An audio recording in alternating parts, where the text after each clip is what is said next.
Hey everybody, this is another Tomb King's proxy report. Um, this one really surprised me. Now, it is, once again, I mean, it's really well sculpted. There's like scorpions in here and stuff. A lot of cool things. But I'm really kind of scratching my head on the price of this because this is not a lot of, lead, not a ton of sculpting really going on for these Tomb King's tomb swarms.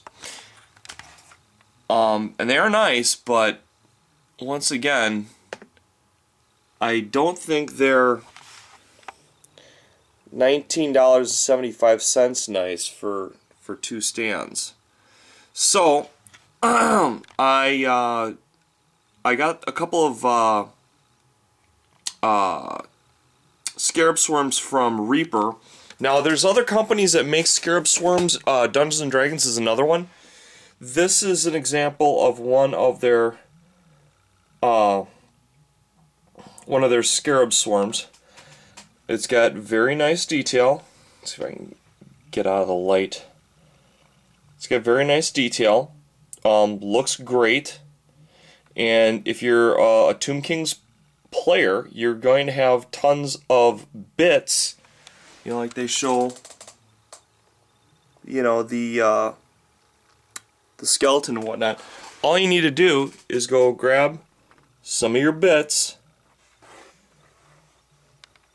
and throw them on, and voila, for the price of $5 you can you can get $20 worth of GW equivalent stuff. So other people are asking me how is my army looking overall. So I set up a small display, and I will go show you what that display looks like. Let's see, I'll go a little bit high here so I get a little bit of a unique effect. And that is a shot of my Tomb Kings from side to side. I've got some additional terrain displays and whatnot just to give it some height, give it some proper backing.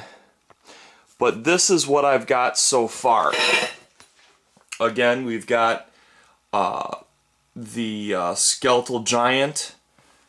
You guys remember these from the last video. I apologize for how dark it is in here. There's one of my sphinxes. I sell that at my eBay store if you want to get something along those lines. These are my Tomb Guard, which are actually Anubi warriors. That was in the last video. That had a whole bunch of negative stuff starting off, and I was really quite surprised when I saw that. But hey, to each his own. This is a ultra cool figure that is made up entirely of beetles. If you look very, very closely, it's entirely made up of beetles. So I thought that would be a cool one for these guys. I'm going to get the name wrong, so I'm not even going to say it. You can go back in my videos to find out what they are. Once again, more of my skeletal equivalents, which are my tomb workers, my zombie tomb workers. This is one you guys haven't seen. Now, I picked this up. I have no idea what the price is. This very well may be maybe more expensive than the Tomb King's equivalent. Because it is made of metal, I'm assuming it probably is, but it's got fantastic looking detail on it, and it's just beautifully painted by my buddy. And these would be they don't have these, obviously, if they were to give the Tomb Guards bows, this would be my equivalent of bows. And that could be your necromancer slash sorcerer. He could be your general, however you want to run it. And once again, that those Tomb Kings, Tomb Swarms. So that is what my army looks like right now. It's very ramshackle. It's not based out properly. Half of it's not painted. So please don't give me a hard time over that. But conceptually, I realize it's very different. And one thing I might point out to you here, when you're looking across at this army here, there's something kind of unique here. There isn't a single GW figure in this Tomb Kings proxy army. Think about that. Not a single penny.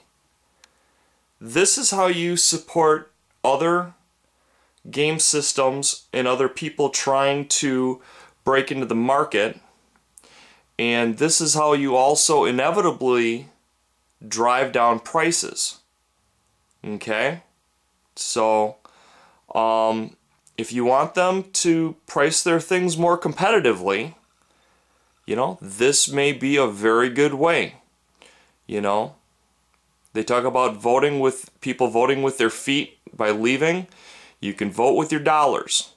This is a perfect example of voting with your dollars. So, hope you guys enjoy what you see. Again, I apologize because a lot of this is not painted. This is not how it's going to look like in the end. But enough people asked what it looked like on a whole that I thought I should address it. So, here's to you guys. Hope you enjoy it. Bye-bye.